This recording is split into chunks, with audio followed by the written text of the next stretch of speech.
শ্ৰীমন্ত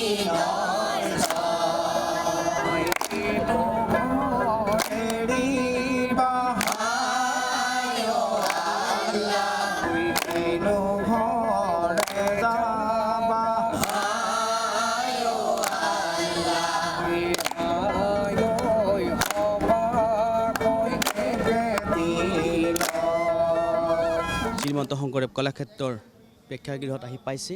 তেওঁলোকে দিনত ৰেষ্ট ল'লে, এতিয়া আখৰাৰ কাৰণে প্ৰস্তুতি আৰম্ভ কৰিছে। অহা কাইলৈ ভগৱানৰ আল্লাৰ কৃপাত বতৰ ভাল আছে। আপোনালোকৰ আশীৰ্বাদত, আপোনালোকৰ সহযোগত, অসমৰ ৰাইজৰ সহযোগত আমি এটি কাৰ্যসূচী হাতত লৈছোঁ।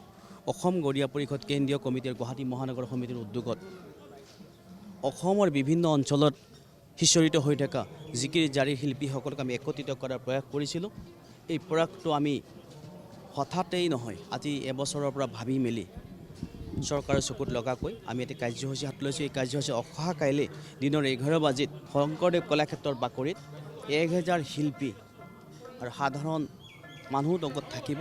একেলগে মোৰ মনত ভেদভাৱ নাই, আল্লাহ মোৰ মনত ভেদভাৱ নাই, এই জিকিৰ ফাঁকিৰে এটা আমি ইয়াত পৰিৱেশ সৃষ্টি কৰিব ওলাইছোঁ।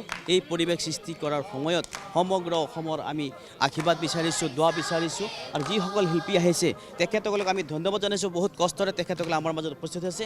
আৰু অসম গৰিয়া পৰিষদৰ যি কাৰ্যসূচী সফল কামনা কৰি আপোনালোকৰ ওচৰত আমি বিনম্ৰভাৱে অনুৰোধ জনাইছোঁ। অহা কাইলৈ আমি সমূহ ৰাইজৰ উপস্থিতি কামনা কৰিছোঁ। প্ৰস্তুতি মানে আমাৰ কালিৰ প্ৰস্তুতিত আমি কেইবাজনো গেষ্ট ঠিক কৰিছিলোঁ। তেওঁলোকক পঞ্চায়ত নিৰ্বাচনৰ কাৰণে টাইম দিয়া নাই।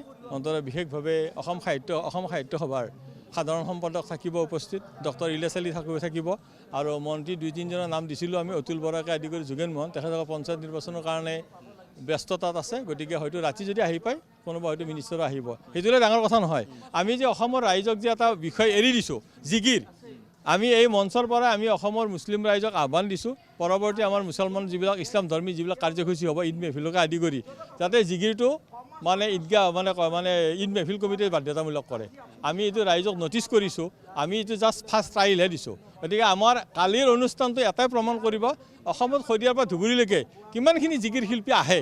আমাৰ ৰেজিষ্টাৰ এণ্ট্ৰি হ'ব, সেইমতে আমি চৰকাৰক জনাম।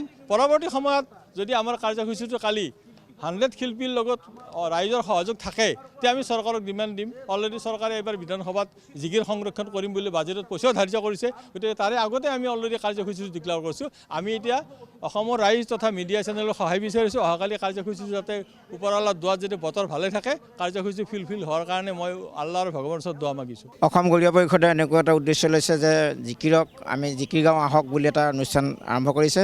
এই অনুষ্ঠানটো আমি প্ৰত্যেক অসমৰ জিলাৰ পৰা শিল্পীসকল আহিব। আমি 1000 শিল্পীৰ অধিক শিল্পীৰ দ্বাৰা আমি মোৰ মনত ভেদভাৱ নাই গীতটো পৰিৱেশন কৰিম। আৰু সেই গীতটো আমি সাফল্যমণ্ডিত হোৱাৰ কামনাৰে আমি আজি ইয়াত উপস্থিত হৈ খুব আনন্দিত পাইছোঁ। ইমান এনেকুৱা ভাল মঞ্চ এটা গাবলৈ পাইছোঁ, বহুত সুখী হৈছোঁ। যাতে আৰু এনেকুৱা মঞ্চত পাই থাকোঁ।